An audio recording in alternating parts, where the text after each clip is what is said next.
अच्छा, तो अभी तक हम लोग क्या देखे? अभी तक हम लोग लास्ट क्लास में जो पढ़े हैं, क्या रेकरेंस रिलेशन को सॉल्व करने के लिए तीन मेथड है।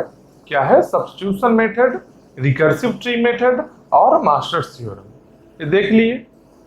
तब सोचो कि रिकर्सन सॉल्व मतलब कि रिकर्सन से रेकरेंस रिलेशन लिखे और रेकरेंस रिलेशन को सॉल्व करना सीख लिए हम लोग।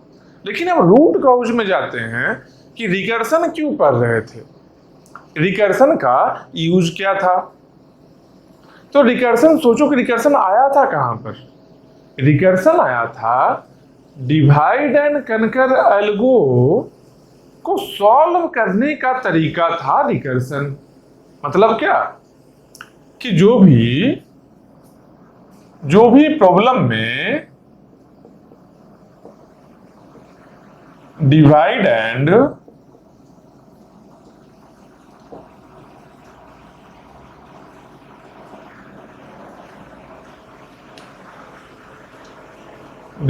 एंड कनकर में यार्या, हाँ यही है। चलो, स्पेलिंग मिस्टेक हो सकता है। अब देखो मेन बात, डिवाइड एंड कनकर एल्गो के अकॉर्डिंग हम लोग कुछ प्रॉब्लम को क्या करते हैं? सॉल्व करते हैं। तो प्रॉब्लम को सॉल्व करने का मतलब क्या है कि प्रॉब्लम को सॉल्व करने के लिए हम लोग क्या लिखे होंगे? हम लोग प्रोग्राम लिखे होंगे। प्रोग्राम लिखे होंगे ना। तो ये जो प्रोग्राम होता है ना, इस प्रोग्राम में हम लोग यूज करते हैं क्या? रिकर्सन यूज करते हैं यहां पर। और इसी रिकर्सन का रेकरेंस रिलेशन हम लोग लिखते हैं। क्यों?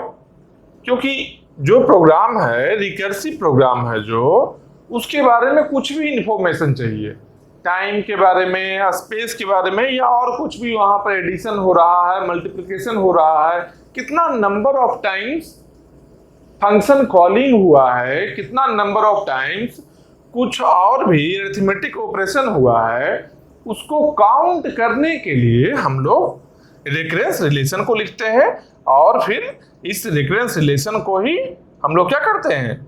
सॉल्व करते हैं तीन मेथड से। एक क्या हुआ? पहला सब्स्टिट्यूशन हुआ, दूसरा हुआ रिकर्सिव ट्री मेथड, तीसरा हुआ मास्टर्स थ्योरम। तो यहां से रिकर्सन और रेकरेंस रिलेशन को सॉल्व करने का तरीका हम लोग जान गए। अब हम लोग बेसिक में यहां तो जान गए। अब फिर से आते हैं प्रोग्राम पर कि आखिर जो प्रोग्राम लिखेंगे हम लोग डिवाइड एंड कनकर एल्गो के अकॉर्डिंग, अगर कोई प्रॉब्लम को सॉल्व करना है तो प्रोग्राम लिखेंगे, तो प्रोग्राम का फॉर्मेट क्या होगा, किस तरीके से लिखेंगे? क्योंकि बेसिक हम लोग जानते हैं, एक ओवरव्यू जानते हैं कि डिवाइड एंड कनकर का मतलब क्या है। डिवाइड एंड कनकर का सिंपल मीनिंग है क्या कि एक बिगर प्रॉब्लम बिग प्रॉब्लम है जो, उस बिग प्रॉब्लम को स्मॉल प्रॉब्लम में हम लोग डिवाइड करते हैं। पहले डिवाइड करते हैं, मतलब क्या हुआ? पहले हम लोग क्या करेंगे? पहले हम लोग डिवाइड करेंगे, पहला स्टेप हुआ। जो रिकर्सिव प्रोग्राम है उसको सॉल्व करने के लिए कैसे करेंगे? डिवाइड एंड कनकर के अकॉर्डिंग कैसे करेंगे? पहले हम लोग बिग प्रॉब्लम को डिवाइड करते हैं छोटा छोटा प्रॉब्लम में। डिवाइड तो कर लिए। अब जब डिवाइड कर लिए तो अब क्या करेंगे? तो अब जो छोटा छोटा प्रॉब्लम है सबको इंडिविजुअली सॉल्व करेंगे। सॉल्व करने का क्या मीनिंग है? सॉल्व मतलब यही कनकर हुआ, मतलब कि सॉल्व करेंगे। तो सेकेंड पार्ट क्या हुआ? सेकेंड पार्ट हुआ कनकर। कनकर का मीनिंग क्या हुआ? सॉल्विंग। अब इसको हटाते हैं। कनकर का मीनिंग क्या हुआ? Solving small problems. मतलब जो भी छोटा छोटा प्रॉब्लम है, जो भी छोटा छोटा प्रॉब्लम है उसको सॉल्व कर लिया गया।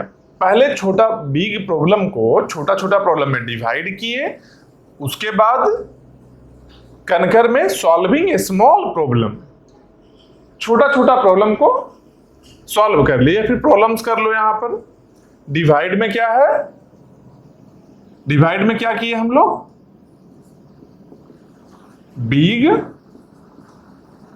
Big problem into small problem. मतलब कि जो बिग प्रॉब्लम है उसको हम लोग स्मॉल प्रॉब्लम में पहले डिवाइड करते हैं। डिवाइड एंड कर एल्गो को बता रहे हैं, जान लो।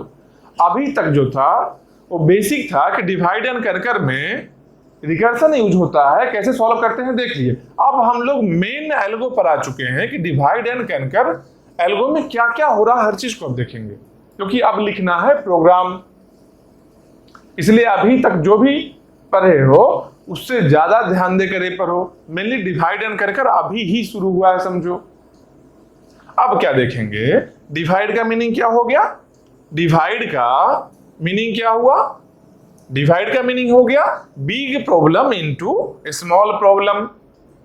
बड़ा प्रॉब्लम को छोटा छोटा प्रॉब्लम में डिवाइड कर दिए। उसके बाद कनकर का मतलब क्या हुआ, कनकर मतलब क्या हुआ, सॉल्विंग स्मॉल प्रॉब्लम्स। जो छोटा छोटा प्रॉब्लम में डिवाइड किए थे सबको इंडिविजुअली सॉल्व कर लिए, मतलब कि छोटा प्रॉब्लम को सॉल्व भी कर लिए हैं। अब जब सॉल्व कर लिए हैं, लेकिन हमको तो सॉल्यूशन क्या चाहिए था, हमको इस पूरे प्रॉब्लम का बिगर प्रॉब्लम का सॉल्यूशन चाहिए ना। हमको इस छोटा छोटा प्रॉब्लम का इंडिविजुअल सॉल्यूशन नहीं चाहिए। जैसे हम लोग इनपुट में एक बिगर प्रॉब्लम दिए हैं तो हम लोग को आउटपुट में बिगर प्रॉब्लम का ही सॉल्यूशन चाहिए। लेकिन यहां पर क्या किए हम लोग, यहां पर किए क्या, एक बिग प्रॉब्लम को छोटा छोटा प्रॉब्लम में डिवाइड कर दिए, उसके अगला स्टेप में छोटा छोटा प्रॉब्लम को सॉल्व कर दिए। तो छोटा प्रॉब्लम का सॉल्यूशन तो आ चुका है, लेकिन हम लोग क्या चाहिए, हम लोग को बिगर प्रॉब्लम का सॉल्यूशन चाहिए आउटपुट में। तो बिगर प्रॉब्लम का सॉल्यूशन के लिए क्या करेंगे, सब छोटा छोटा प्रॉब्लम का जो सॉल्यूशन है ना सबको कंबाइन करेंगे। सब छोटा छोटा जो प्रॉब्लम है वो सबका सॉल्यूशन तो मिला हुआ है ना। कनकर में क्या हुआ, सॉल्विंग स्मॉल प्रॉब्लम्स, मतलब जितना भी छोटा छोटा प्रॉब्लम है सबका सॉल्यूशन मिल गया है हम लोग को। अब सब छोटा छोटा प्रॉब्लम के सॉल्यूशन को हम लोग एक जगह कंबाइन करेंगे और एक कंबाइंड जो वैल्यू होगा वही हम लोग का बिगर प्रॉब्लम का सॉल्यूशन होगा। तो आउटपुट में क्या चाहिए, बिगर प्रॉब्लम का ही सॉल्यूशन तो चाहिए। मतलब क्या है कि तीसरा जो पार्ट होगा, थर्ड पार्ट जो होगा, थर्ड पार्ट क्या होगा, इसको अब हटाते हैं यहां से। थर्ड पार्ट क्या होगा, कंबाइन। कंबाइन कर रहे थे ना, अभी देखिए ना कंबाइन किए सबको। तो थर्ड पार्ट क्या हो गया, थर्ड पार्ट हो गया कंबाइन। मतलब क्या,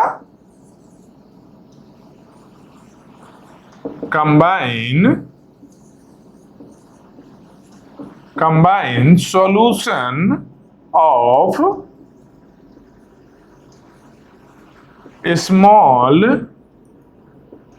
small problem together, या फिर solution of all small problem together. मतलब क्या हुआ कि जितना भी छोटा छोटा प्रॉब्लम है उसका सॉल्यूशन तो हम लोग को मिल गया था कनकर स्टेप में ही। तो सॉल्यूशन जो मिला हुआ है, जबकि हम लोग को क्या चाहिए, हम लोग को बिगर प्रॉब्लम का सॉल्यूशन चाहिए। उसके लिए क्या करेंगे, एक और स्टेप करेंगे, कंबाइन स्टेप। मतलब सबको कंबाइन करेंगे एक साथ में। समझ रहे हो बात। तीन ही step mainly divide and conquer में होता है। कोई भी प्रोग्राम रहेगा उस प्रोग्राम का फॉर्मेट क्या होगा, मान लो एक प्रोग्राम है जो कि डिवाइड एंड कनकर एल्गो के अकॉर्डिंग लिखा हुआ है, तो कैसे लिखा हुआ रहेगा, सबसे पहले उस प्रोग्राम में क्या होना चाहिए, डिवाइड होना चाहिए, डिवाइड होना चाहिए। सेकेंड में क्या होना चाहिए, कनकर होना चाहिए। और थर्ड में क्या होना चाहिए, कंबाइन होना चाहिए। ए क्या है? प्रोग्राम। ए प्रोग्राम है किसके बेसिस पर? Divide and conquer according, divide and conquer LO के अकॉर्डिंग ए प्रोग्राम लिखा हुआ है। समझ रहे हो बात को? तो इसका मतलब क्या हुआ कि जो डिवाइड एंड कनकर एलओ के अकॉर्डिंग जो प्रोग्राम लिखेंगे उसमें ये तीनों ही स्टेप्स होगा। यही होगा ना, डिवाइड करना पहले, फिर सब छोटा छोटा प्रॉब्लम में जब डिवाइड कर लिए तो उसको सॉल्व करना मतलब कनकर करना, फिर उसके बाद सब छोटे छोटे प्रॉब्लम को सॉल्यूशन जो आया है सबको एक साथ में कंबाइन करना, जिससे कि हम लोग का बिगर प्रॉब्लम का सॉल्यूशन बन जाए।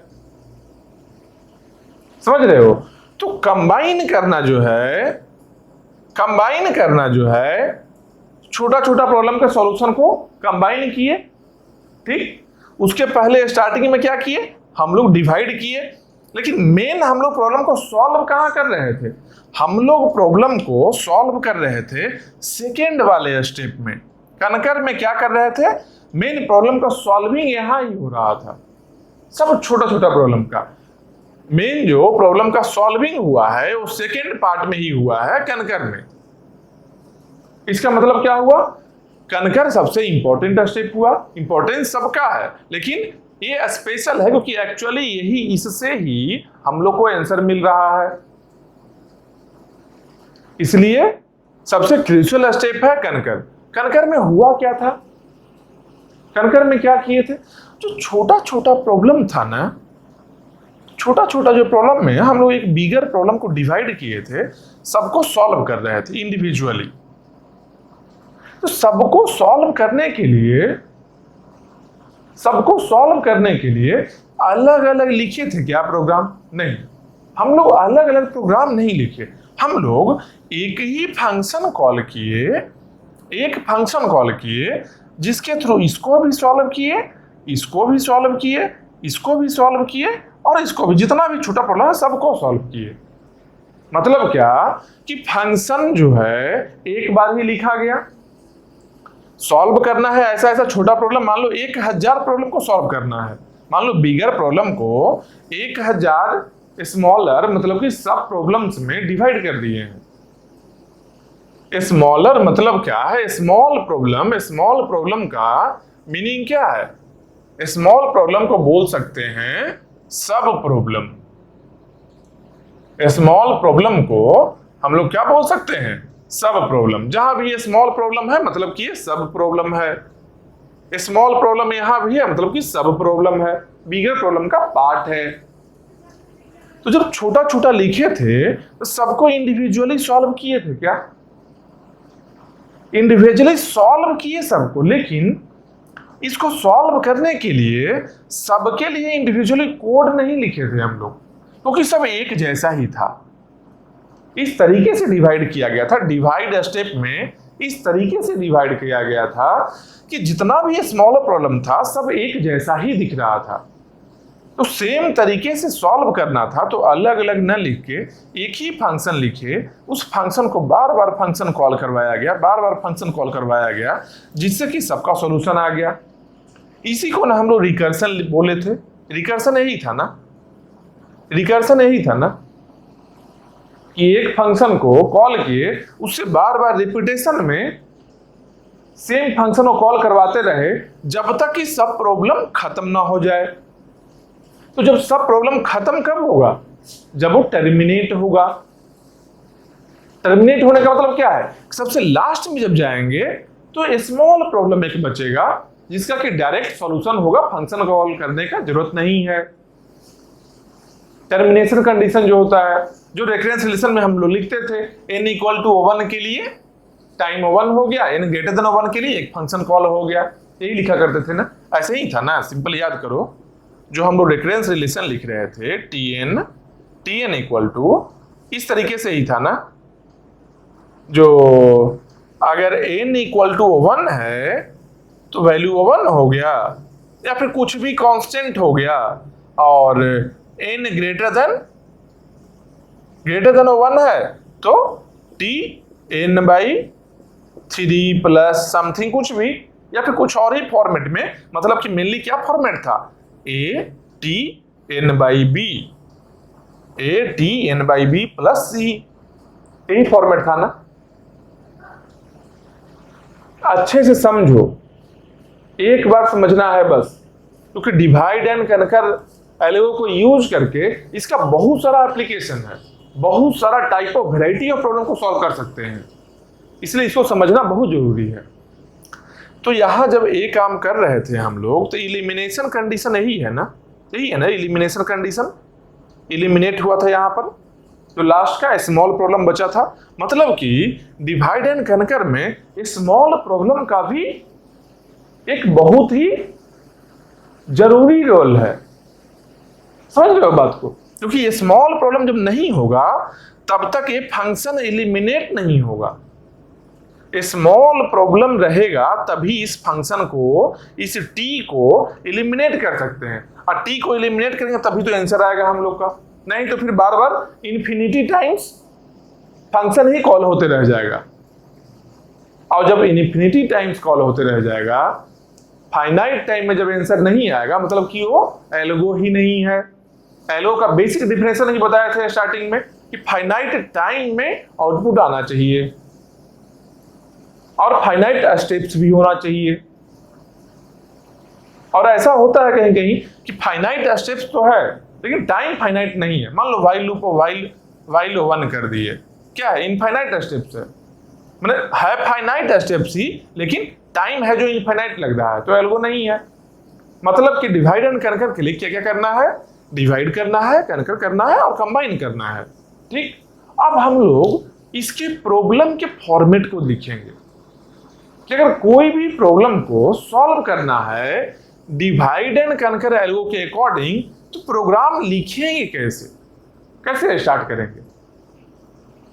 तो हम लोग अब किस तरीके से, क्या फॉर्मेट में प्रोग्राम लिखेंगे डिवाइड एंड कनकर एल्गो के अकॉर्डिंग अगर सॉल्व करना है, तो अब इसको देखेंगे।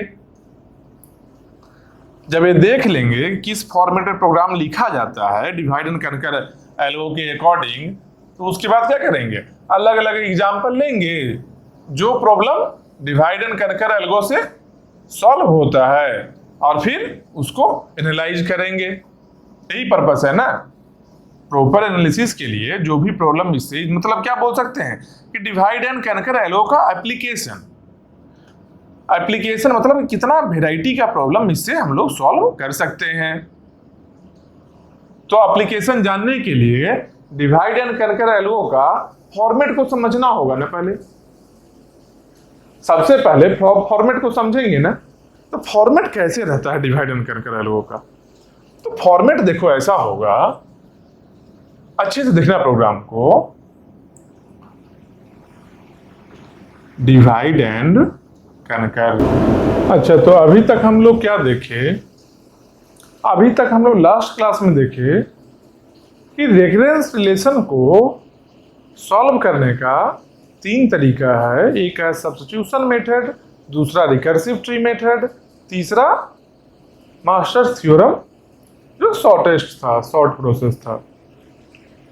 तो मेनली हम लोग इसके और पीछे जाएंगे तो क्या देखेंगे कि हम लोग पढ़े क्या, हम लोग जब स्टार्ट किए थे पहला दिन, जब डिवाइड एंड कनकर हम बोले थे, जब पहला दिन डिवाइड एंड कनकर हम बोले थे, तब क्या बताए कि इसके लिए कुछ बेसिक पढ़ना है हम लोग को, जिसमें एक है रिकर्सन, एक है रेकरेंस रिलेशन और तीसरा क्या है, recurrence relation solving. Recursion, recurrence relation और रेकरेंस रिलेशन सॉल्विंग हम लोग सीख लिए।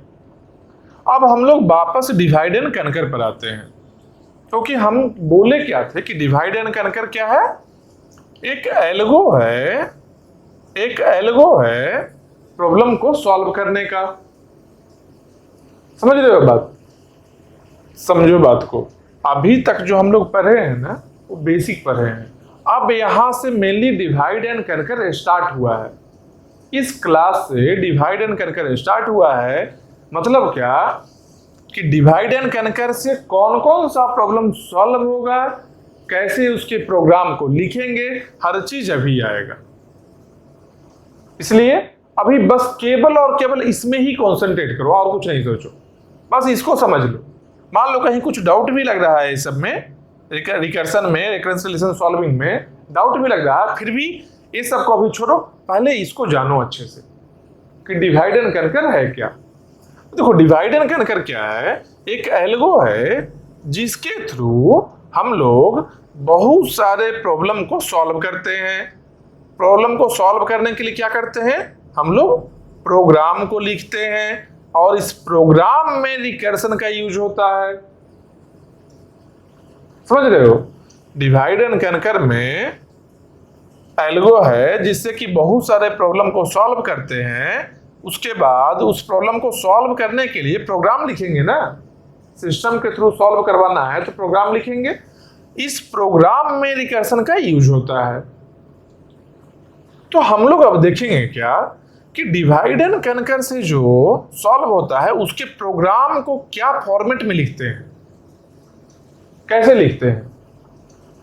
ठीक, आज का क्लास पूरे और पूरे डिवाइड एंड कनकर को समझा देगा, इसलिए अच्छे से समझो इसको। तो देखो डिवाइड एंड कनकर का बेसिक मीनिंग हम उस दिन बताए थे क्या, कि डिवाइड का मतलब क्या होता है। डिवाइड का मतलब क्या होता है कि एक बिग प्रॉब्लम है, इसको छोटा छोटा पार्ट में डिवाइड कर दिए। ठीक, छोटा छोटा पार्ट में डिवाइड किए, मतलब कि पहला स्टेप क्या हुआ, पहला स्टेप हम लोग का हो गया डिवाइड, डिवाइड किए छोटा छोटा पार्ट में। इसके बाद क्या करेंगे, सब छोटा छोटा पार्ट को सॉल्व करेंगे, सॉल्व करेंगे सबको, मतलब कि दूसरा स्टेप क्या हो गया, कनकर। दूसरा स्टेप क्या हो गया, कनकर हो गया। अब कनकर तो हो गया, तीसरे स्टेप्स में जाएंगे। जब तीसरे स्टेप्स में जाएंगे तो क्या देखेंगे कि चलो प्रॉब्लम का सॉल्यूशन तो छोटा छोटा आ चुका है, सब प्रॉब्लम का सॉल्यूशन तो आ चुका है। अब हम लोग सबको कंबाइन जब करेंगे, सबको जब कंबाइन करेंगे तो वो जो सॉल्यूशन होगा हम लोग का पूरा प्रॉब्लम का सॉल्यूशन होगा। मतलब कि थर्ड स्टेप में क्या करेंगे, थर्ड स्टेप में हम लोग कंबाइन करेंगे। तो देखो हम लोग क्या करेंगे, डिवाइड वाले में छोटा छोटा प्रॉब्लम में डिवाइड कर दिए, कनकर वाले में सब प्रॉब्लम का सॉल्यूशन निकाल लिए, और छोटा प्रॉब्लम जो है इसको स्मॉल प्रॉब्लम भी बोलते हैं हम लोग, स्मॉल प्रॉब्लम भी हम लोग बोलते हैं, नहीं तो कभी कभी इसको हम लोग सब प्रॉब्लम भी बोलते हैं, सब प्रॉब्लम और स्मॉल प्रॉब्लम भी बोलते हैं। ठीक, तो छोटा छोटा पार्ट का जो सॉल्यूशन आया है, देखो छोटा छोटा पार्ट का जो सॉल्यूशन आया है, इसको जब इसके सॉल्यूशन को कंबाइन करेंगे हम लोग तो क्या होगा, पूरे प्रोग्राम का सॉल्यूशन मिलेगा हम लोग को। मतलब कि डिवाइड करना है पहले, फिर कनकर करना है, फिर कंबाइन भी करना है। कंबाइन करेंगे तभी मेरा पूरा सॉल्यूशन मिलेगा। समझ रहे हो बात, डिवाइड एंड कनकर में मेनली यही है, डिवाइड करना है, कनकर करना है और कंबाइन करना है। ठीक, और जब डिवाइड कर रहे हैं तो ये छोटा छोटा जो प्रॉब्लम है ना, तो ये स्मॉल प्रॉब्लम कैसा है इसके बारे में भी बताना है। किसको स्मॉल प्रॉब्लम बोलेंगे ये भी तो बताना होगा ना। तो अब देखो इसके अकॉर्डिंग इसका प्रोग्राम का फॉर्मेट क्या हुआ, उसके फॉर्मेट को हम बता रहे हैं। ठीक, इसके इस प्रोग्राम के फॉर्मेट को बताने के लिए हम क्या किए हैं, एक एरे लिए हैं। एक क्या है, यहां से यहां तक क्या है, एक एरे है। अब जो लोग नहीं जानते हो या नहीं अभी तक वो डेटा स्ट्रक्चर पढ़े हो तो जान लो कि एरे एक है, स्टोर करने का स्पेस है। एरे एरे एक डेटा स्ट्रक्चर है जहां पर भी की कुछ भी डेटा स्टोर करते हैं जिसमें सब ब्लॉक का साइज इक्वल होता है। देखो जितना भी है ना सबका साइज इक्वल होगा। ए है, ए का साइज कितना है, तो नंबर ऑफ ब्लॉक काउंट करो, 1 2 3 4 5 6 7, 7 इसका साइज है। आई है यहाँ पर जे है। ठीक, आई से स्टार्ट है और जे पर एंड हो रहा है। एम क्या है अभी बाद में बताएंगे, अभी बस इतना जानो कि एरे है जिसका नेम ए है, इसका साइज कुछ है, स्टार्टिंग आई से हो रहा है और एंड जे पर हो रहा है, यही एरे है। इसके अकॉर्डिंग हम डिवाइड एंड कनकर एल्गो का फॉर्मेट को लिखे हैं। अब फॉर्मेट कैसा दिख रहा है, सबसे पहले पढ़ो फॉर्मेट को। क्या है डीएसी, मतलब क्या, डिवाइड एंड कनकर। डीएसी का मतलब यही हुआ, डिवाइड एंड कनकर। क्या है डीएसी ऑफ ए आई जे, मतलब डिवाइड एंड कनकर किसका, अरे ए का। कहां से कहां तक, आई से लेकर जे तक, मतलब आई से लेकर जे तक। समझ रहे हो बात को। इस प्रॉब्लम को मेन, मेरा प्रॉब्लम यही है, divide and conquer A I J, main यही प्रॉब्लम है मेरा। इसको सॉल्व करने के लिए ये सब लिखा हुआ है। मेन प्रॉब्लम मेरा यही है।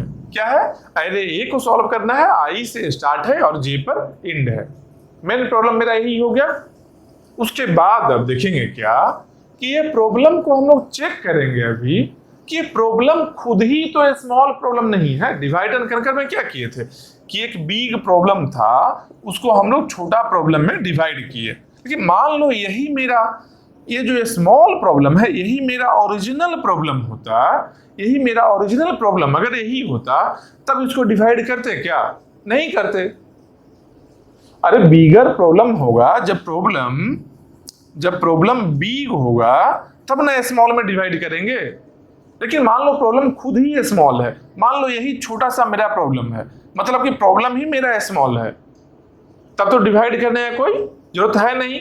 इसलिए सबसे पहले हम लोग चेक करेंगे क्या कि डिवाइड एंड कनकर जिसका करने जा रहे हैं, जो प्रॉब्लम हम लोग सॉल्व कर रहे हैं, वो प्रॉब्लम ऐसा तो नहीं कि खुद ही स्मॉल प्रॉब्लम है। अगर स्मॉल प्रॉब्लम होगा तो इसका डायरेक्ट जो हम लोग सॉल्व करते थे, एक बार सॉल्व करेंगे ही आंसर आ जाएगा। डिवाइड करने का भी जरूरत नहीं है, कंबाइन करने का भी जरूरत नहीं है। अगर बिग प्रॉब्लम होगा तब ना डिवाइड करेंगे, फिर सबको इंडिविजुअली सॉल्व किए, मतलब कि कनकर किए, फिर लास्ट में कंबाइन किए, सबके सॉल्यूशन को कंबाइन किए, तब ना। लेकिन मान लो खुद प्रॉब्लम ही छोटा है पहले से ही, तो कुछ नहीं, इसका सीधा आंसर निकाल लेंगे, बस वही आंसर हो गया। तो वही चीज है, पहले हम लोग डिवाइड एंड कनकर ऑफ अरे ए आई जे, अरे ए है आई से लेकर जे तक है, इसको चेक करेंगे कि ये स्मॉल तो नहीं है। चेक कैसे करेंगे, इसके बाद का कोड क्या है, इफ स्मॉल ए आई जे। अगर ए प्रॉब्लम स्मॉल है, अब स्मॉल कितना स्मॉल है कितना नहीं है ये नहीं है, स्मॉल का कोड नहीं लिखा हुआ है अभी, लेकिन बताया जाए कि जो भी कोड इसका होगा, अगर ये स्मॉल होगा, अगर ये जो प्रॉब्लम लिए हैं इफ स्मॉल ए आई जे, अगर ये स्मॉल प्रॉब्लम होगा तब क्या करेंगे, रिटर्न सॉल्यूशन ए आई जे, तब सीधा सॉल्यूशन को ही रिटर्न कर देंगे, क्योंकि अगर प्रॉब्लम स्मॉल होगा सीधा सॉल्यूशन ही हम लोग का आंसर बन जाएगा। अगर प्रॉब्लम ही स्मॉल है सीधा सॉल्यूशन ही आंसर बनेगा, ना तो डिवाइड करना पड़ा हम लोग को और ना तो कंबाइन का स्टेप करना पड़ा, सीधा सॉल्यूशन मिल गया। ना तो कनकर करना पड़ा, कनकर मतलब क्या, बहुत सारा को सॉल्व किए थे हम लोग, वो भी नहीं करना पड़ा। तो अगर प्रॉब्लम स्मॉल होगा, इफ स्मॉल ए आई जे, पहला चीज में, पहला स्टेप में क्या चेक करेंगे, फर्स्ट वाले स्टेप में कि स्मॉल है कि नहीं। अगर स्मॉल है, इफ स्मॉल है, तब दूसरे स्टेप में क्या करेंगे, return solution of A I J.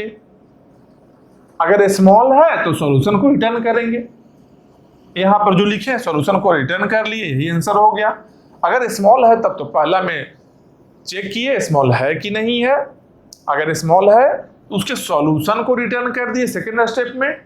Ills अगर नहीं है, अगर स्मॉल नहीं है तब क्या करेंगे, तब हम लोग ओरिजिनल में आएंगे कि बड़ा प्रॉब्लम है, स्मॉल नहीं है मतलब बिग प्रॉब्लम है, तो इसको डिवाइड करना, फिर कनकर करना, सबको इंडिविजुअली सॉल्व करना, फिर सबको कंबाइन करना। अब करेंगे, पहले चेक कर लेंगे हम लोग प्रॉब्लम स्मॉल तो नहीं है। अगर स्मॉल है तो डिवाइड करने की क्या जरूरत है, डायरेक्टली ही आंसर आएगा। वही चीज यहां भी किया है, if small A I J then return solution of A I J. समझ रहे हो, मतलब ये जो प्रॉब्लम क्या था, ए आई जे ही प्रॉब्लम है ना, इसका सीधा ही सॉल्यूशन रिटर्न कर दिया। अगर स्मॉल है तो, स्मॉल नहीं है तब क्या किए हम लोग, तब आए इल्स पार्ट में।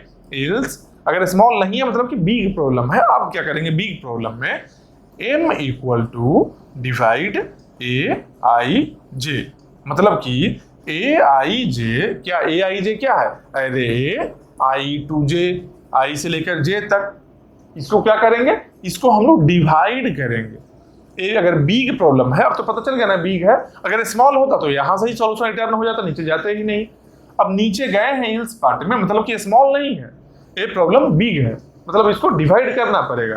तो क्या किए हम लोग, डिवाइड किए ए आई से लेकर जे तक को डिवाइड किए हम लोग। डिवीजन में क्या किए, एम इक्वल टू डिवाइड इतना, मतलब कि इसको दो पार्ट में डिवाइड किए हैं और बाउंड्री कहां पर है, बाउंड्री एम पर है। देखो एम लिखने का यहां मतलब क्या है, मकसद क्या हुआ एम लिखने का, कि यहां पर हम लोग डिवाइड किए हैं, ये क्या है बाउंड्री है। अब बाउंड्री के इस साइड में एक छोटा प्रॉब्लम हो गया, बाउंड्री के इस साइड में एक छोटा प्रॉब्लम हो गया, मतलब सब प्रॉब्लम हो गया।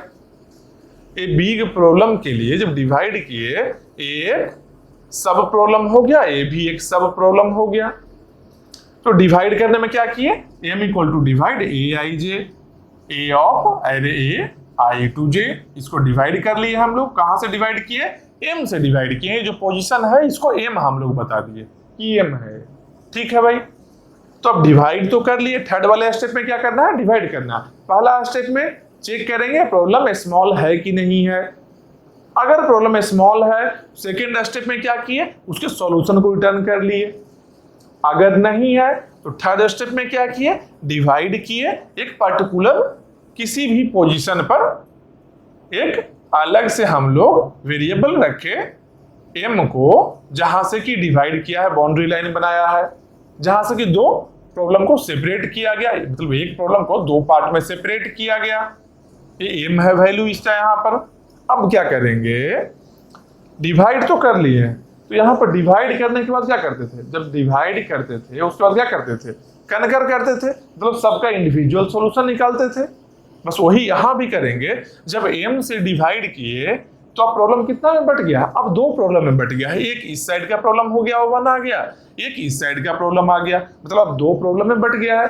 तो यहां पर सबका इंडिविजुअल सॉल्यूशन निकालते थे ना, बस वही यहां भी करेंगे कि दो पार्ट है, दोनों का इंडिविजुअल सॉल्यूशन निकालेंगे, मतलब कि कनकर स्टेप करेंगे।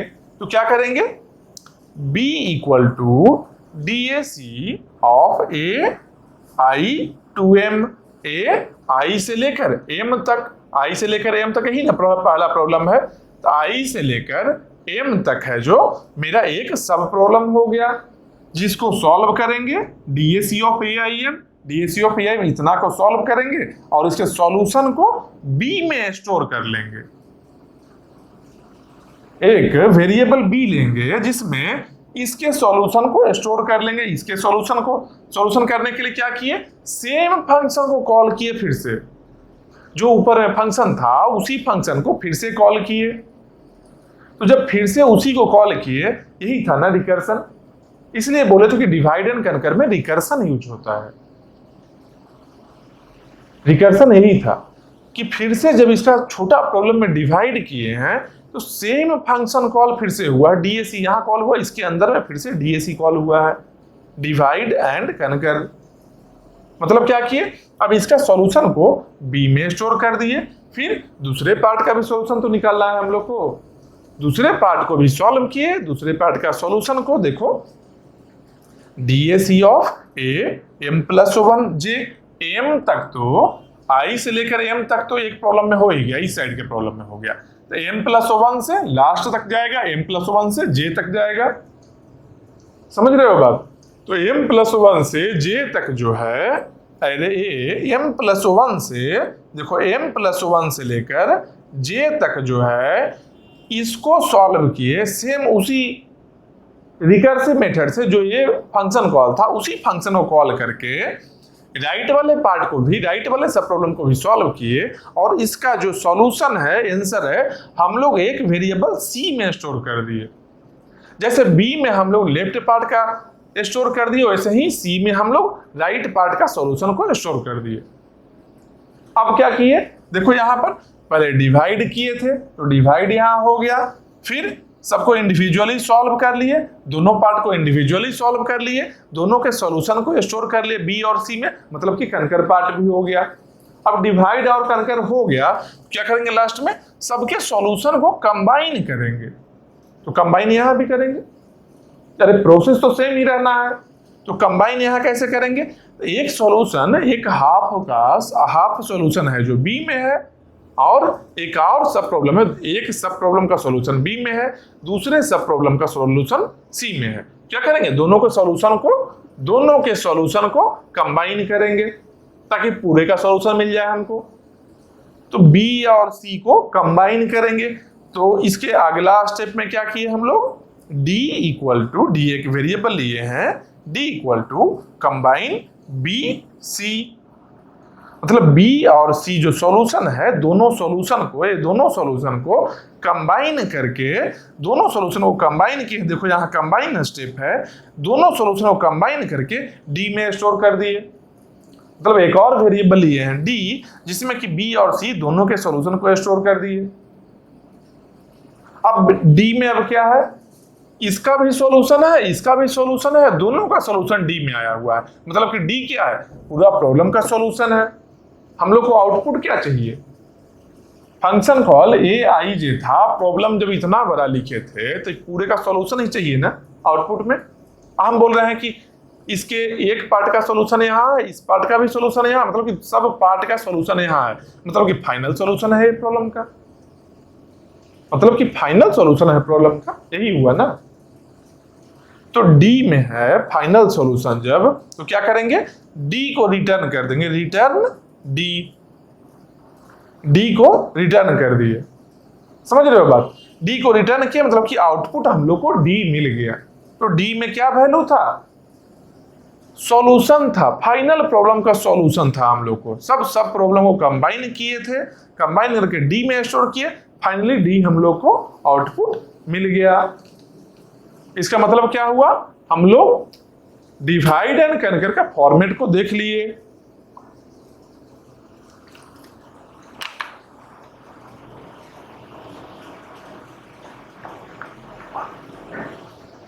हम लोग डिवाइड एंड कनकर जो प्रॉब्लम है, इसके फॉर्मेट को देख लिए ना, कैसा दिखेगा ये। पहले प्रॉब्लम को चेक करना है स्मॉल है कि नहीं है, उसके बाद सॉल्यूशन रिटर्न करना है, अगर स्मॉल है तो स्मॉल का सॉल्यूशन डायरेक्टली रिटर्न कर देंगे। दूसरे स्टेप में अगर नहीं है स्मॉल प्रॉब्लम, तब क्या करेंगे, तब हम लोग एक्चुअल डिवाइड एंड कनकर में आएंगे। मतलब क्या, डिवाइड करेंगे, फिर कनकर करेंगे, फिर कंबाइन करेंगे। अब ये सब करने में टाइम भी लगा होगा ना, टाइम लगा होगा ना। मेनली हम लोग क्या बात करते हैं एल्गो में, दो ही चीज बात करते हैं ना, एक स्पेस, दूसरा टाइम। क्योंकि डिजाइन एंड एनालिसिस होता है। डिजाइन मतलब क्या हुआ, डिजाइनिंग मतलब क्या हुआ, सही एल्गो को चूज करना अपने प्रॉब्लम को सॉल्व करने के लिए। तो हम लोग तो डिवाइड एंड कनकर एल्गो को चूज कर लिए हैं अपने प्रॉब्लम को सॉल्व करने के लिए, मतलब डिजाइनिंग पार्ट कर लिए। अब एनालिसिस करना है कि इसमें टाइम कितना लगा, स्पेस कितना लगा। तो टाइम को देखेंगे, टाइम कहां से दिखेगा, डिवाइड एंड कनकर एल्गो का जो फॉर्मेट है प्रोग्राम लिखने का, इस एल्गो के अकॉर्डिंग इसी फॉर्मेट से हम लोग को टाइम मिलेगा। देखो टाइम कितना लगा है, मान लेते हैं कि डिवाइड एंड कनकर जो एक्चुअल प्रॉब्लम था, जो बिगर प्रॉब्लम था, इसके लिए टाइम, ये पूरे प्रॉब्लम के लिए टाइम हम लोग को लगता टी ऑफ एन। मान लेते हैं, जूम करते हैं, टी ऑफ एन टाइम लगता, मतलब कि बिगर प्रॉब्लम जो है इसके लिए टाइम लगता टी ऑफ एन। तो चलो टी ऑफ एन टाइम इसके लिए लगता, सही चीज है। अब इसके आगे आएंगे, सब स्टेप को देखेंगे ना, इसके आगे आएंगे, इसमें क्या है, इफ स्मॉल ए आई जे। अगर स्मॉल ए आई जे है, इसका मतलब क्या हुआ, चेक कर रहा है स्मॉल है कि नहीं है। ये चेक करने में ज्यादा टाइम तो नहीं लगेगा, टाइम कम लगेगा, क्योंकि सिंपल एक दो कंपैरिजन करेंगे, कुछ ना कुछ कंपेयर करेंगे, कुछ लॉजिकल कंपेयर करेंगे। फंक्शन कॉल तो नहीं होगा ना ज्यादा, तो फंक्शन कॉल नहीं होगा तो टाइम कांस्टेंट लगेगा। तो फंक्शन कॉल नहीं होगा तो कंपेयर करने में टाइम कांस्टेंट लगा, मतलब कि बीगो 1 टाइम लगा मान लेते हैं स्मॉल वाले में। अब स्मॉल अगर रहेगा तो सॉल्यूशन को रिटर्न करेंगे, ये भी कुछ कांस्टेंट ही होगा। जो सॉल्यूशन है तो फिक्स है ना, एक दो कंपैरिजन में सॉल्यूशन भी आ जाएगा, मतलब कि ये भी एक कांस्टेंट टाइम भी लगेगा, और समझो स्मॉल वाले में ही एक साथ में कांस्टेंट बिगो 1 हम लिख दिए, दोनों का 1 2 और दोनों का ये कुछ कांस्टेंट टाइम लगा है। ये तो हो गया। अब क्या देखेंगे, एल्स पार्ट में जब आएंगे, m equal to divide a आई जे। अब डिवाइड करना है, तो डिवाइड करने के लिए भी फंक्शन कॉल तो नहीं होगा ना। जब हम लोग डिवाइड किए हैं छोटा छोटा प्रॉब्लम में, तो फंक्शन कॉल थोड़ा ही किए हैं। फंक्शन कॉल तब हुआ है जब हम लोग सब छोटा प्रॉब्लम को सॉल्व किए हैं इंडिविजुअली, तब बार बार उसी फंक्शन को कॉल किए हैं सॉल्व करने के लिए। मतलब कनकर पार्ट में फंक्शन को कॉल किया गया है। तो फंक्शन कॉल करने में रिपीटेशन अगर हो, फंक्शन को बार बार कॉल किया जाए, रिकर्सन अगर हो, तब टाइम ज्यादा लगेगा, लेकिन एक बार करने में तो टाइम कांस्टेंट ही लगेगा। बस वही चीज है, डिवाइड तो एक बार हम लोग कर लिए, एक ही बार डिवीजन किए। तरीका क्या हो सकता है, अरे यहाँ आई है, यहाँ जे है, मान लो m के लिए करना था, क्या करेंगे, m equal to i plus j divided by 2, इसका फ्लोर वैल्यू ले लेंगे, इसका फ्लोर वैल्यू ले लिए, क्या होगा, आई का वैल्यू मान लो क्या है, यहां से अगर ऐसा रहता 0 1 2 3 4 5 6 7, अगर ऐसा रहता तो क्या होता, इसका वैल्यू क्या होता, 0 plus 7 divided by 2 equal to 3.5। जब इसका फ्लोर लेंगे 3.5 बन जाएगा 3। क्या है फ्लोर, मतलब क्या होता कि जो वैल्यू है उसके जस्ट पहले वाला इंटीजर, 3.5 से जस्ट छोटा इंटीजर क्या है, 3 है, 3 बन जाता। मतलब कि m कहां पर आता है, m देखो 3 पर है, 3 पर आ गया। समझ रहे हो बात को, मतलब कि डिवाइड करने में कितना टाइम लगा है, बस यही एक फॉर्मूला लिखना है, एक ही बार, वो भी एक बार लिखने में तो कांस्टेंट ही टाइम लगेगा। बस वही चीज है, डिवाइड करने में भी टाइम लगा कांस्टेंट, कुछ मान लेते हैं C1 टाइम लगा, मान लेते हैं C1 टाइम लगा है डिवाइड करने में, तो कांस्टेंट टाइम लगा है, मानते हैं C1 है वो कांस्टेंट। उसके बाद अगला आएंगे B और C में। B क्या है, DAC ऑफ AIM, AI2M। ये क्या है, सेम फंक्शन को कॉल किया गया है। ये जो फंक्शन है इसी फंक्शन को यहां कॉल किया गया है, सी में भी इसी फंक्शन को कॉल किया गया है राइट वाले सब प्रॉब्लम को सॉल्व करने के लिए। इसका मतलब क्या है कि ये फंक्शन को कॉल किया गया है जब, इसमें जितना टाइम लगता है, मान लो n है साइज इसका, अगर साइज n था, अगर a का साइज अगर n था, देखो ये क्या है, एरे a और ये बिग ब्रैकेट यहां पर बना रहे तो समझ लो कि एरे है इक्वल टू n, मतलब कि एरे a का साइज है। या फिर ऐसे भी लिख सकते हैं a n, ऐसे ये क्या है, array a of size n। समझ रहे हो, लिखने का फॉर्मेट है array a of size n। ये हो गया। इसका मतलब कि सेम फंक्शन को जब हम कॉल कर रहे हैं यहां पर, तो जब n साइज था तो टाइम tn लगा है ना। तो अब हम लोग क्या किए, डिवीजन के टाइम क्या किए, m equal to i plus j by 2 कर दिए। आई प्लस जे बाई 2 क्या है, मिड एलिमेंट को ले आएगा, बीच वाले जगह पर ले आया, तो पार्टीशन बीच से हुआ, लगभग आधा हुआ, रफली अप्रॉक्स आधा हुआ। जैसे एक 3.5 आया, अगर फ्लोर वैल्यू लिए तो 3 आया, दूसरा पार्ट कितना बचेगा, 4 बचेगा, 3 और 4। समझ रहे हो, 7 में 3 और 4 क्या है, रफली हाफ है।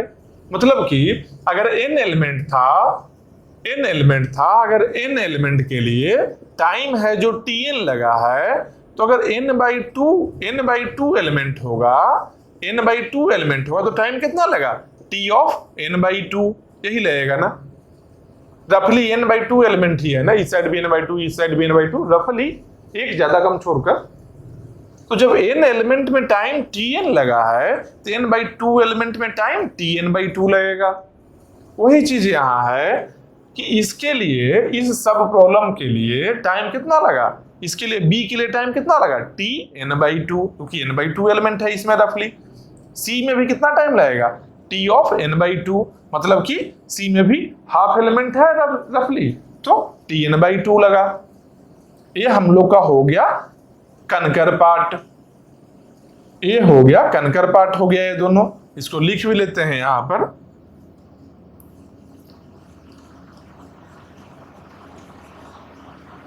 ये हो गया कनकर पार्ट। फोर्थ है जो कनकर पार्ट है, कनकर कर लिए सबको, सबका इंडिविजुअल छोटा छोटा प्रॉब्लम का सॉल्यूशन निकाल लिए। अब साइज आधा हो गया था, इसलिए यहां पर n साइज था तो tn लगा टाइम, जब साइज आधा हो गया तो tn/2 लगा। दोनों में, इसमें भी b में भी tn/2, क्योंकि b में क्या है, इस प्रॉब्लम को सॉल्व किए, फिर दूसरे वाले को आधा है उसको सॉल्व किया, दोनों में tn/2 लगा। इसके बाद का स्टेप क्या है, अब तो कंबाइन करना है, d equal to combine, combine करना है ये दोनों आंसर को, जो सॉल्यूशन मिला है दोनों सॉल्यूशन को कंबाइन करना है। तो दो सॉल्यूशन को कंबाइन करने के लिए, जोड़ने के लिए फंक्शन को तो कॉल नहीं करेंगे। फिर से देखो, फंक्शन कॉल नहीं हुआ है ना, combine b and c, function को तो कॉल नहीं किया गया है। तो कंबाइन करने में फंक्शन कॉल जब नहीं होगा, कुछ कांस्टेंट टाइम लगेगा। जैसे डिवाइड में यहाँ i+j/2 किए हैं डिवाइड करने का, कुछ एक अरिथमेटिक ऑपरेशन किए हैं, वैसे यहाँ पर भी कुछ अरिथमेटिक ऑपरेशन किया जाएगा। मतलब कि फंक्शन कॉल नहीं हुआ है, और फंक्शन कॉल नहीं हुआ है तो टाइम कांस्टेंट लगेगा। फंक्शन कॉल होता है तब ना फंक्शन के अकॉर्डिंग टाइम जाता है। जैसे यहाँ पर DAC था तो यहाँ t ऑफ n था, यहाँ भी DAC है, जब t ऑफ समथिंग होता, समथिंग क्या है भाई, यहाँ n साइज है तो n हुआ था, यहाँ n/2 साइज है तो n/2 हुआ था। लेकिन यहाँ पर तो फंक्शन कॉल है ही नहीं, तो जब फंक्शन कॉल नहीं है तो टाइम कितना लगेगा, टाइम लगा कांस्टेंट। समझ रहे हो बात को। तो सबका टाइम अगर लिखेंगे, अगर टोटल टाइम हम लोग लिखना चाहें कि टोटल टाइम कितना लगा, तो क्या करेंगे, टोटल टाइम कितना लगा उसके लिए क्या करेंगे, हम लोग ऐड कर देंगे, सबको ऐड ही करेंगे ना, जितना भी टाइम लगा सबको ऐड करते हैं, सिंपल।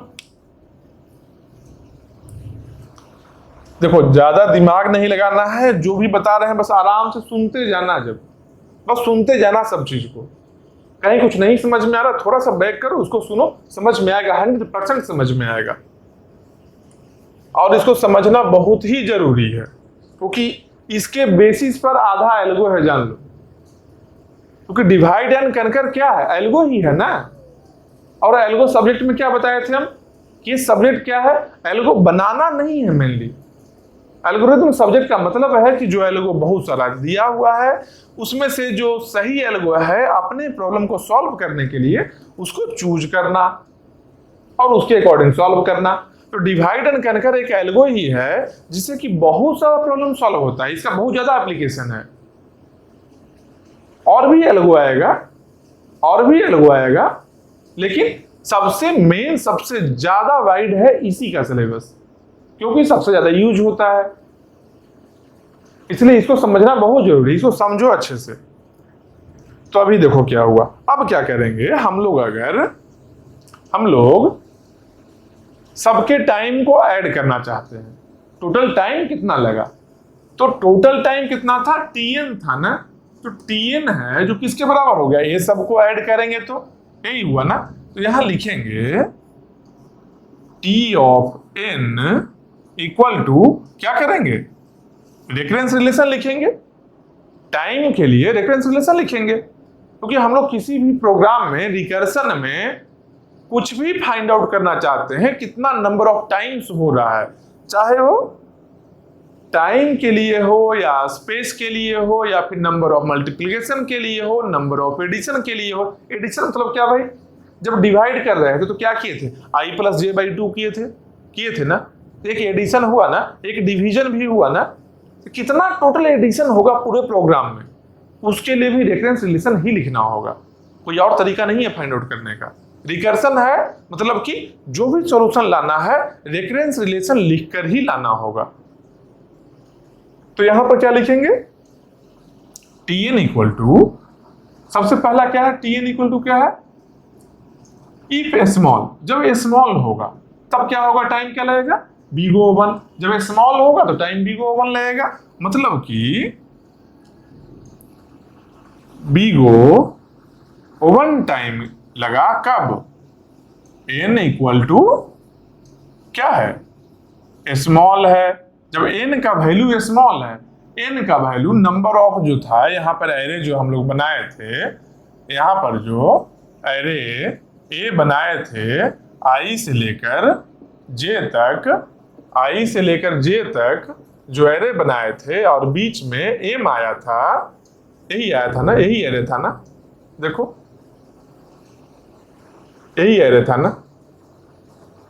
तो इसमें अगर ए का साइज अगर n है जो बहुत ही स्मॉल है, जिसका कि सॉल्यूशन यहां से ही आ सकता है, मतलब कि कांस्टेंट टाइम लगेगा, टाइम कांस्टेंट लगा है ना, वही यहां पर किए हैं। n अगर स्मॉल है तो टाइम कांस्टेंट लगा, लेकिन n अगर बिग है तब क्या होगा? तब हम लोग इल्स पार्ट में आएंगे। n अगर बिग है तो इल्स पार्ट में आएंगे। तो n अगर बिग है तब क्या होगा भाई? तो इल्स पार्ट में जितना भी टाइम लगा सबको ऐड कर देंगे। इल्स पार्ट में कितना है कोड? यही इतना कोड है ना, यही इतना कोड है ना, इल्स पार्ट में ही इतना कोड है ना। इसमें जितना भी टाइम लगा है सबको ऐड कर देंगे बस, और कुछ नहीं करेंगे। तो कैसे ऐड करेंगे भाई? यहां से, क्योंकि इल्स रहेगा तो सबके सब एग्जीक्यूट होना है ना, बीच में तो नहीं रुक सकते हैं ना। क्यों नहीं बीच में रुक सकते हैं? क्यों नहीं रुक सकते हैं? इसका एक ही रीजन है कि बीच में रिटर्न का ऑप्शन तो नहीं है ना। रिटर्न देखो लास्ट में दिया हुआ है, मतलब कि अगर इल्स पार्ट में एक बार आ गए, सबको एग्जीक्यूट करते हुए लास्ट में ही रिटर्न हो रहा है वैल्यू। अगर बीच में भी रहता रिटर्न होने का चांस, क्या रहता कि हो सकता है कि बीच में रिटर्न हो जाए, या हो सकता है यहां रिटर्न हो, लेकिन एक ही जगह रिटर्न है, वो सबसे लास्ट में है। मतलब पूरे कोड को एग्जीक्यूट करके ही रिटर्न होगा ये। मतलब कि टोटल टाइम जो है ऐड करेंगे इल्स पार्ट में जितना भी है, कितना कितना टाइम है, डिवाइड में टाइम है C1, एक टाइम हो गया C1 प्लस C1 के बाद क्या टाइम है? कंबाइन का टाइम है, मतलब कनकर का टाइम है। कनकर में क्या है? B के लिए Tn/2, C के लिए Tn/2, मतलब कि Tn/2 B के लिए हो गया, एक और Tn/2 किसके लिए हो गया? C के लिए हो गया, C के लिए हो गया। फिर उसके बाद क्या है? इसके अगला स्टेप में, कंबाइन स्टेप में भी कुछ कांस्टेंट टाइम लग रहा है, कितना? C2 टाइम लग रहा है, इसको भी ऐड करेंगे तो यहां हो जाएगा प्लस C2। इतना टाइम लग रहा है कब? जब n क्या है? n है जो बिग है। n जब बिग है तब इतना टाइम लग रहा है। ये टाइम को जोड़ते हैं तो सिंपल सोचो, C1 है और C2 है, कांस्टेंट है ना, तो ये दोनों को प्लस करके हम लोग क्या बना लेते हैं? एक ही C लिख लेते हैं। फिर कांस्टेंट, दो कांस्टेंट को जोड़ेंगे तीसरा भी कांस्टेंट ही आएगा। सम ऑफ कांस्टेंट कांस्टेंट ही होगा। ये कांस्टेंट को दो बार क्यों लिखेंगे? एक बार ही लिख लेंगे। और ये जो Tn/2 और Tn/2 सेम है ना, Tn/2 यहां भी है, Tn/2 यहां भी है, तो दोनों को जोड़ लेंगे, जब ऐड कर लेंगे एक साथ तो क्या बन जाएगा? 2Tn/2 यही बन जाएगा ना।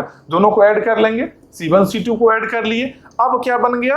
अब बन गया Tn equal to 2Tn/2 plus C दोनों को ऐड करके 2Tn/2 यहां आ गया।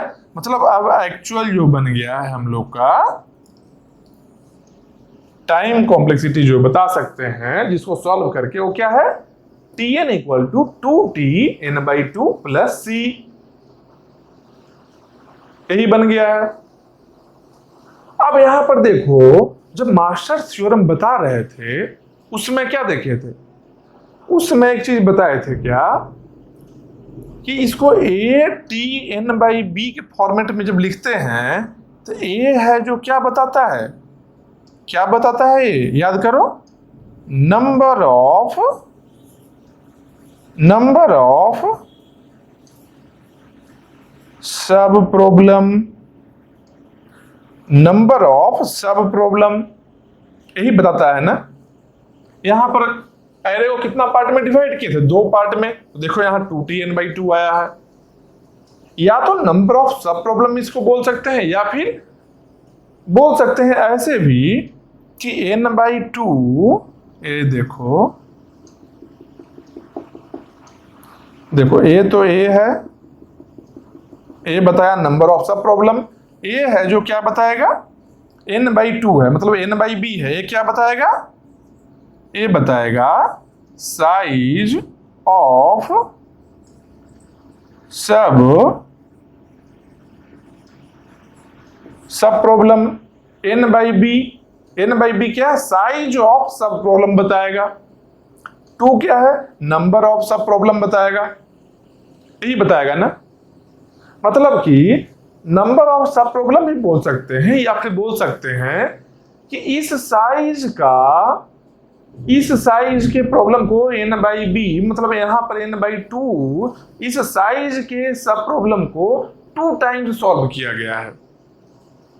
इस साइज के सब प्रॉब्लम को 2 टाइम्स सॉल्व किया गया है। इसको लैंग्वेज में कैसे बोलेंगे, n/b साइज के सब प्रॉब्लम को a टाइम्स सॉल्व किया गया है, क्योंकि इसको तो a बोलते थे, a(t(n/b + c), ए फॉर्मेट में लिखे थे ना। समझो, अच्छे से समझो इसको। n/b मतलब कि n/b साइज के सब प्रॉब्लम को a टाइम्स सॉल्व किया गया है, मतलब 2 टाइम्स सॉल्व किया गया है। ए जान गए, टाइम कैसे लिखना है, ये चीज समझ गए, ये समझ गए। अब इससे निकालेंगे कि टोटल टाइम कितना होगा आखिर।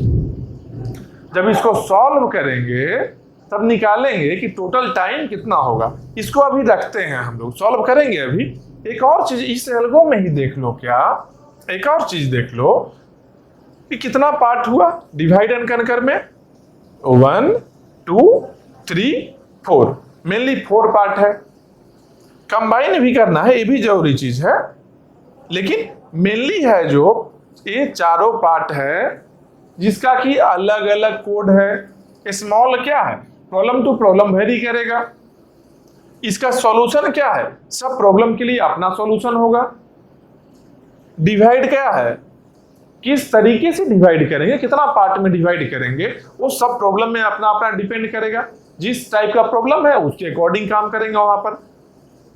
कनकर क्या है, कैसे सॉल्व करेंगे छोटे छोटे प्रॉब्लम को, सब प्रॉब्लम के अकॉर्डिंग वो भी वेरी करेगा। अलग अलग प्रॉब्लम में अलग अलग कनकर का प्रोग्राम होगा, मतलब कि अलग अलग प्रॉब्लम में स्मॉल, सॉल्यूशन, डिवाइड और कनकर, ये चारों है जो डिफरेंट प्रॉब्लम के लिए डिफरेंट हो सकता है।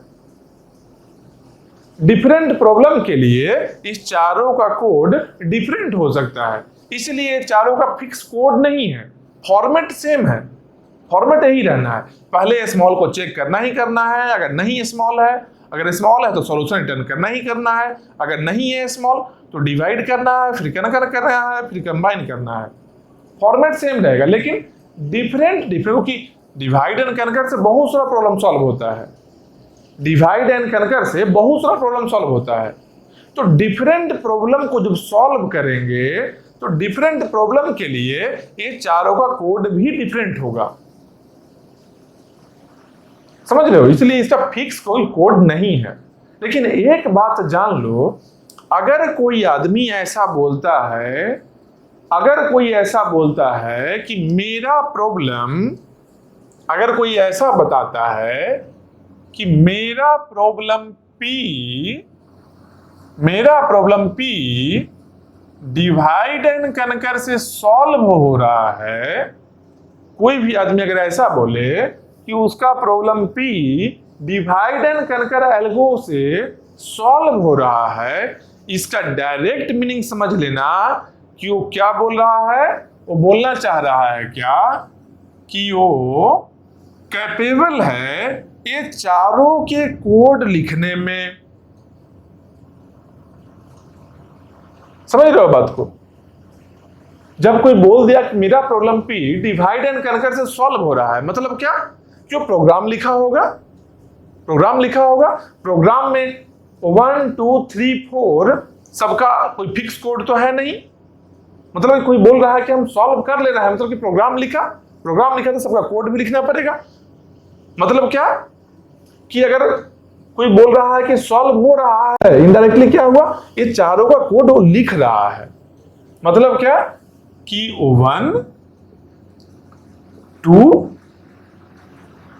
3 और 4 ये चारों के कोड को लिख रहा है। सिंपल यही मीनिंग है।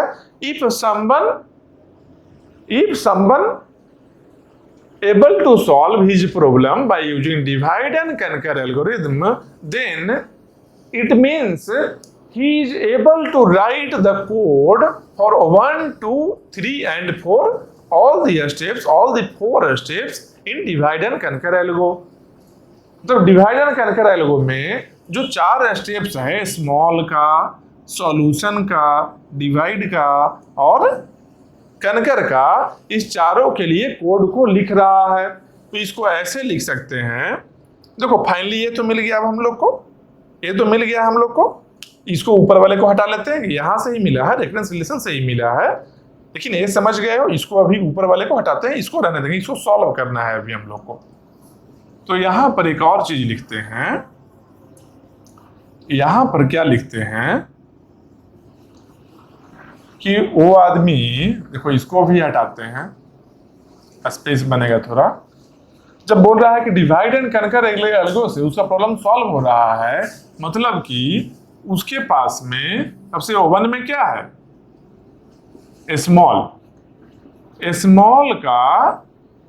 स्मॉल का कोड आता है उसको लिखने के लिए। सेकंड में क्या है, सॉल्यूशन। मतलब क्या है, वो बोल रहा है कि हमको सॉल्यूशन का भी कोड लिखने आता है। उसको 1 में स्मॉल है, स्मॉल का भी कोड आता है। सेकंड में सॉल्यूशन है, सॉल्यूशन का भी कोड आता है। और थर्ड में डिवाइड है, वो बोल रहा है क्या कि डिवाइड का भी कोड आता है। थर्ड में डिवाइड है तो डिवाइड का भी कोड आता है।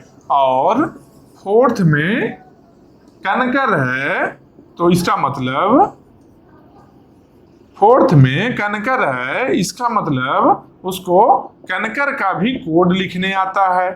अगर ये चारों कोड लिखने आता है तभी कोई बोल सकता है कि उसका प्रॉब्लम डिवाइड एंड कंकर एल्गो से सॉल्व हो रहा है। या फिर कोई बोल रहा है कि उसका प्रॉब्लम डिवाइड एंड कंकर एल्गो से सॉल्व हो रहा है, मतलब कि इस चारों का कोड वो लिखना जानता है, वो लिख सकता है। समझ रहे हो बात को? ये चीज याद रखना। लेकिन आप मान लो कोई आदमी बोले कि मेरा जो प्रॉब्लम है उसमें ये 4 है, 1 2 3 4, ये सबका यूज नहीं है, केवल 1 2 और 3 का ही यूज है, केवल 1 2 और 3 का ही यूज है। कोई ऐसा आदमी है जो बोल रहा है कि भाई मेरा जो प्रॉब्लम P है उसमें 3 का ही कोड यूज हो रहा है, 1 2 और 3, फोर्थ का कोड नहीं लिखना पड़ रहा है, अब प्रॉब्लम सॉल्व हो रहा है। मतलब कि अगर किसी का प्रॉब्लम केवल 3 का ही कोड लिखने से सॉल्व हो जा रहा है, इसका डायरेक्ट मीनिंग यही है कि डिवाइड एंड कंकर तो नहीं है, इसको बोलेंगे क्या, पार्शियल डिवाइड एंड कंकर। पार्शियल डिवाइड एंड कंकर, या फिर बोल सकते हैं partial use of divide and कंकर एल्गोरिथम।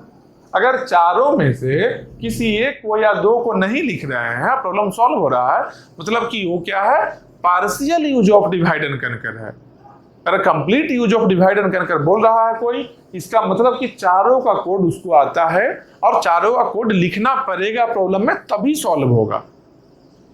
तो चारों का कोड जब यूज होगा तो डिवाइड एंड कंकर हो गया, अगर 4 से कम का यूज हुआ तो पार्शियल डिवाइड एंड कंकर हो गया। ये चीज को समझ लिए। अब इसके अगला स्टेप क्या है, देखो ये फॉर्मेट भी समझ लिए हो, ये भी समझ लियो। अब इससे अगला पार्ट में हम लोग देखते हैं कि टाइम कैसे फाइंड करेंगे। अभी तो क्या है, ये क्या है, रिकर्सन है, रिकरेंस रिलेशन का मेन बोल सकते हैं इसको। अब इसको हम लोग सॉल्व करते हैं एक बार। इसको सॉल्व कैसे करेंगे, इसको सॉल्व करने का क्या क्या तरीका बताए थे, बोलो। इसको सॉल्व करने का 3 तरीका बताए थे ना। सबसे पहला क्या था, सब्स्टिट्यूशन था। दूसरा क्या था, पहला सब्स्टिट्यूशन था। दूसरा क्या था, रिकर्सिव ट्री मेथड। तीसरा क्या था, मास्टर्स थ्योरम। 3 तरीका बताए थे हम लोग रिकरेंस रिलेशन को सॉल्व करने का। इसको हम लोग यहां लिख लेते हैं, ठीक। क्या है, Tn equal to 2Tn/2 plus C. इसको यहां लिखते हैं Tn equal to 2Tn/2 plus C. तो अभी तक का यही है। हम लोग डिवाइड एंड कैंकर एल्गो को अच्छे से देख लिए कि कहाँ क्या हो रहा है। अब इसके बाद क्या है कि मान लो ऐसा रहे,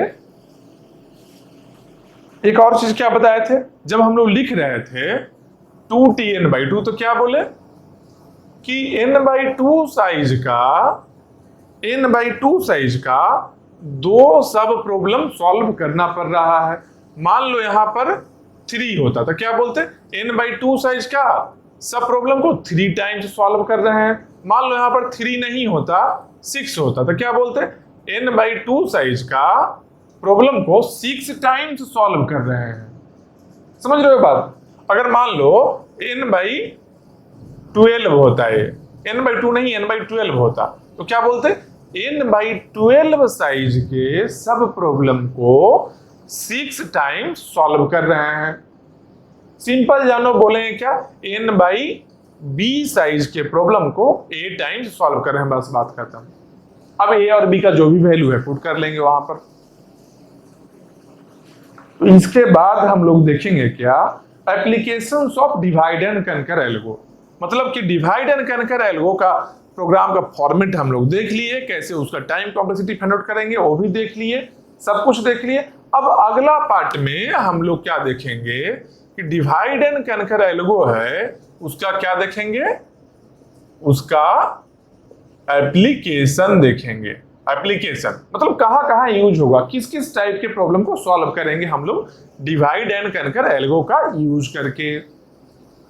समझ रहे हो बात को, इसलिए एप्लीकेशन देखेंगे इसका नेक्स्ट क्लास में। अभी तक क्या है, अभी तक एक बार पूरे स्टार्टिंग से डिवाइड एंड कैंकर जब बताए थे ना, उस समय से लेके अब तक का सबको रिवाइज कर लो।